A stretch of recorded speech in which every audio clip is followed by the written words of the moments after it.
నల్గొండ జిల్లా మునుగోడు మండలం సోలిపురంలో గాంధీసాగర్ ప్రాజెక్టు చెరువుకు గండిపడింది.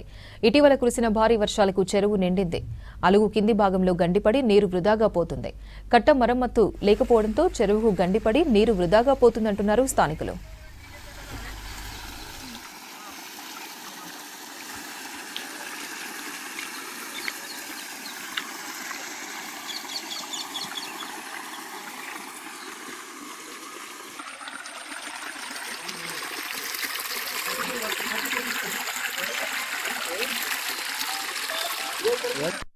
అధికారులకు ఎమ్మెల్యే గారికి మునుగోడు స్థానిక ఎమ్మెల్యే రాజగోపాల్ రెడ్డి సార్కి ఉన్నతాధికారులకు తెలియజేసేది ఏంటంటే మొత్తం చెరువు పొక్కబడ్డది, మట్టి వస్తున్నది, మొత్తం పెద్దగా పడే అవకాశం ఉన్నది. ఉన్నతాధికారులు దీన్ని పట్టించుకొని కొంచెం ఆ పొక్క పూడ్చే ప్రయత్నం చేయాలని కోరుతున్నాం. సార్ దయచేసి ఇన్ని సంవత్సరాల తర్వాత ఈ చెరువు నిండినందుకు ఎంతో ఆనందంగా ఉంది. కానీ ఈ రంధ్రం పెద్దగా ఏమన్నా పెరుగు గండిపడే అవకాశాలు ఉంటాయి కాబట్టి ఉన్నతాధికారులు దీని మీద స్పందించి ఎమ్మటే యాక్షన్